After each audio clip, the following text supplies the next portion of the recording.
It's time for me to give you my bets, my plays, my coveted casual parlay for UFC Nashville Lewis versus Teixeira. We got 6 bets on the board. We wagered 3.05 units in hopes to profit 5.88, not profit, in hopes to return 5.88 units, a profit of 2.83 units. Let's get into it. I'm going to start off the casual parlay. We broke the streak. We lost 4 in a row. The longest losing streak ever for the casual parlay. The casual parlay is 2 picks, usually 2 picks. It could be 3 if there's a lot of favorites on the card, which a lot of big favorites on this card, but it's two of my confident picks, close to even money, that I put my stamp on. It's my best. It's the best I can give you for week to week.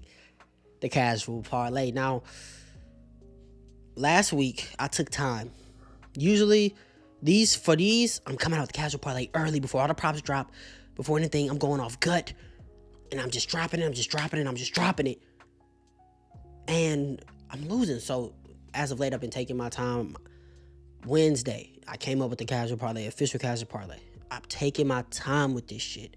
Now, look, I want to explain myself, okay? Because 4 losses in a row looks crazy. Calvin Klein. Ludwig Klein, bad read. Completely outclassed by Mateus Gamrot. First ever one fighter casual parlay. I took a shot on the dog. Joe Pyfer, Sean O'Malley plus 9.5, which means just win 1 round on the judges' scorecards. Don't get finished. He got finished. Marab showed he had jiu-jitsu. Okay, take that one to the chin. Doug Rose beats Miranda Maverick. Everybody was on Buckley. Usman comes out, shocks the world. Okay, it's like okay, fuck it. Jung Young Park, my most confident favorite going into the card. And then Elliott, my second most favorite. Oban Elliott smoked this guy. He gets smoked easily. So I'm like, you know what? I'm going to take my time.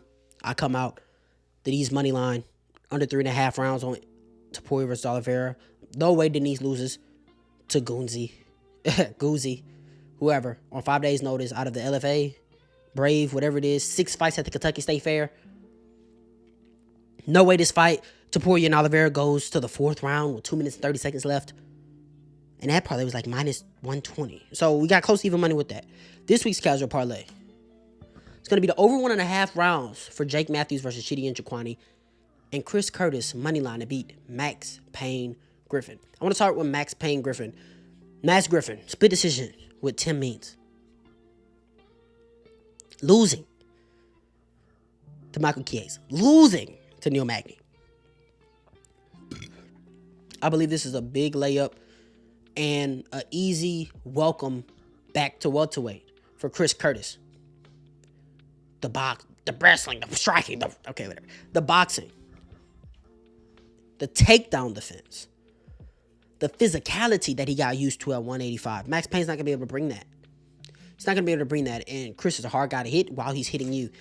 I think he should clean Max Griffin up round 2. Then Chidi Njokuani versus Jake Matthews. Jake Matthews is a really durable guy who's going to struggle early, I believe, to get past the reach, the 7-inch reach advantage of Chidi Njokuani. Get past the kicks, the teeps, the stomps from Chidi Njokuani. Jake Matthews, a guy who's really good at wrestling, doesn't use it as much as you would want him to. I think Chidi's going to force him to do that. Chidi's going to force him to use that wrestling pace. Jake Matthews is pretty patient early, very durable. Chidi can be rocked, but I don't think Jake's going to be able to hit this guy, and Jake doesn't have a lot of power in his hands. All in all, I think the over 1.5, very, very safe. Minus 132 parlay, 1 unit to profit 0.77 units. Moving on, should win parlay. This was almost the casual parlay.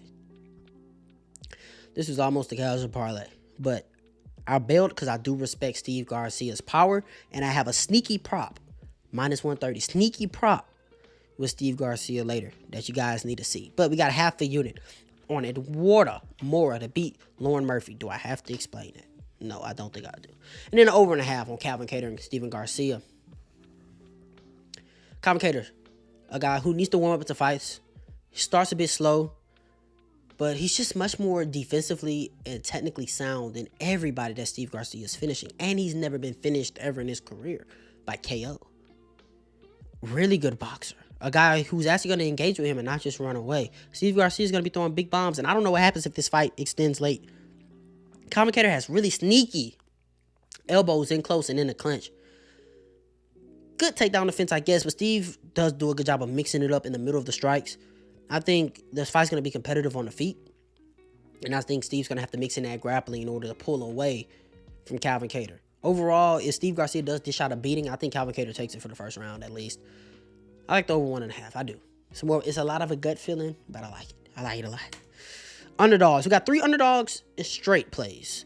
Okay, so we got Stephen Wonderboy Thompson, 0.25 units on it. I wrestled with this one, but in my predictions video that I dropped earlier today, I talked about it. I think Stephen Wonderboy does a good job of making these guys play his game, making these guys get into a technical battle with him.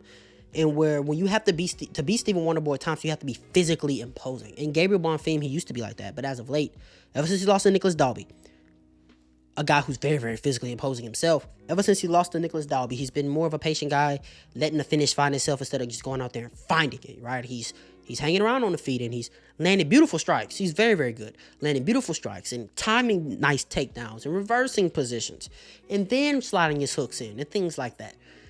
And I think this fight, if this fight is on the feet for majority of it, I think Stephen Wonderboy Thompson is going to be getting the better of Gabriel Bonfim because it's hard to hit Stephen Wonderboy Thompson. It's like, damn, how's this guy this fast? Damn, I didn't see that coming. Damn, his footwork. You know what I mean? And plus 7.5 literally means he needs to win one round on one judge's scorecard. He could lose 30-27, 30-27, 29-28, or just win straight up. And the bet hits. So 0.25 units, something small. Let's see what happens there. I did put 0.3 units on Tuco Tocos. I explained this one in the quick picks. It's like, bro, Junior Tafa, yeah, you got abs now, but how many single legs and double legs did you defend? You can't wrestle. Tafa Bros can't wrestle, and it's time for us to realize Tafa Bros can't wrestle.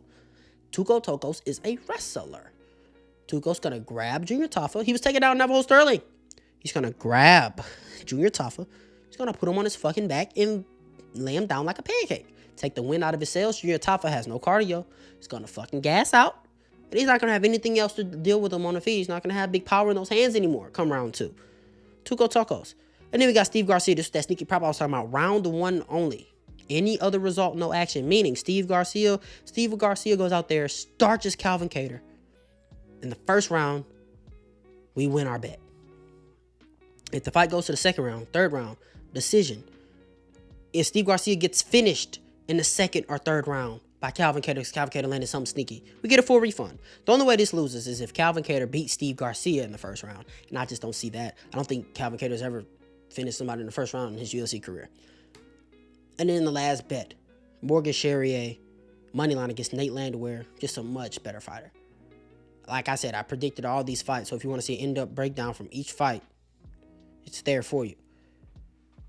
And then I got the under 1.5 on Derek Lewis. Somebody's going out. Talent Teixeira, the way he fights.